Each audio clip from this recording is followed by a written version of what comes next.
পায়েল, পরিস্থিতি মানুষকে অনেক কিছু শিখিয়ে দেয়। যখন তুমি আমাকে ছেড়ে চলে গেছিলে তখন আমি খুব ভেঙে পড়েছিলাম। ঠিক মতো আমি কাজ করতে পারতাম না, সেই কারণে অফিসের বস আমাকে অফিস থেকে বের করে দেয়। আর তারপর আমার অনেক জায়গায় ধার দেনা হয়ে যায়, যার কারণে আমার বাড়ি ঘর সম্পত্তি সব আমি হারায় ফেলি। কোন রকম একটা ভাঙাচুরো ঘর পাই, সেখানেই এখন দিন কাটিয়ে দেই। এভাবেই চলছে জীবন। সকালে উঠি, কাজে আসি, সন্ধ্যাবেলা বাড়ি যাই। জানো পায়েল, আজ আমার মনে হচ্ছে তুমি যদি আমার সাথে থাকতে তাহলে আজ তোমাকে আমার মতো কষ্ট করতে হতো। ভালোই হলো তুমি আমাকে ছেড়ে দিয়েছো, অন্তত পক্ষে সুখের জীবন তো কাটাতে পারছো। জানো পায়েল, আমি কিছু বুঝে উঠতে পারছি না যে আমার কি ভুল ছিল, যে যার কারণে তুমি আমাকে ছেড়ে চলে গেলে। এই শোনো, তোমার সাহস কি করে হলো আমার দিদিকে এইসব কথা বলার? তোমার এখন কোনো অধিকার নেই আমার দিদির ওপরে, নিজের যোগ্যতায় থাকো। আর দিদি, তুই চল তো এখান থেকে, আমাদের মিটিং আছে। দাঁড়া বোন, আজকে যখন ও জানতে চাইছে যে আমি ওকে কেন ছেড়ে গেছিলাম, তখন ওর সব প্রশ্নের উত্তর আমি আজকে দেবো। অভি, তুমি কিছুই জানো না তাই না, যে আমি কেন তোমায় ছেড়ে গেছিলাম? তুমি আমার পেছনে পেছনে আমার সাথে বিশ্বাসঘাতকতা করেছিলে। পায়েল, এসব তুমি কি বলছো? আচ্ছা, তোমার এখন কিছুই মনে নেই তাই না? ঠিক আছে, আমি তোমাকে সবকিছু মনে করিয়ে দিচ্ছি। তুমি আমার ফ্রেন্ড মেঘাকে তো নিশ্চয়ই চেনো।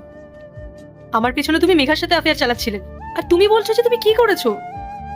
তুমি জানো অভি, তোমাকে আর মেঘাকে অনেকবার একসাথে দেখেছে আমার মা আর আমার বোন। আর আমি যখন আমার বোনকে জিজ্ঞেস করেছি, তখন আমার বোন আমাকে বলেছে যে তুমি আর মেঘা নাকি 1 বছর ধরে একে অপরকে ডেট করছো। আর এত কিছুর পরেও তুমি আমাকে জিজ্ঞেস করছো যে তুমি কি করেছো। দিদি ছাড় না তুই এইসব। বলতে দে আমাকে বোন, আমি আজকে আর চুপ থাকবো না। সবসময় মেয়েরাই ভুল হয় না। দিদি তুই একটু চুপ কর না। কেন চুপ করবো বোন? অভি, আমি তোমাকে আর মেঘাকে কতটা বিশ্বাস করতাম, আর তোমরা দুজনেই আমার বিশ্বাস ভাঙলে। আচ্ছা পায়েল, তুমি কখনো মেঘার সাথে কথা বলেছো? মেঘা আমার সাথে যা অন্যায় করেছে তার জন্য আমি ওকে কখনো ক্ষমা করবো না, আর আমি কখনো ওর সাথে কথা বলবো না। পায়েল, তুমি যদি সত্যিটা জানতে চাও তুমি তাহলে লাস্ট একটা মেঘাকে কল করে দেখো। কেন? আমি কেন কল করবো ওকে?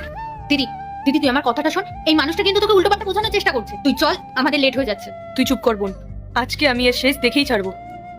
পায়েল, এটাই তোমার ভুল। তুমি সবসময় একতরফা বিচার করো, কখনো কখনো সামনের মানুষটার কথা শোনা উচিত। আমি তোমাকে অনুরোধ করছি, তুমি একবার মেঘাকে কল করে দেখো, তাহলে তোমার কাছে আসল সত্যিটা ধরা পড়বে। আচ্ছা ঠিক আছে, আমি এক্ষুনি কল করছি। দিদি তুই কেন শুধু শুধু ফোন করবি? ছেড়ে দে না প্লিজ পূজা।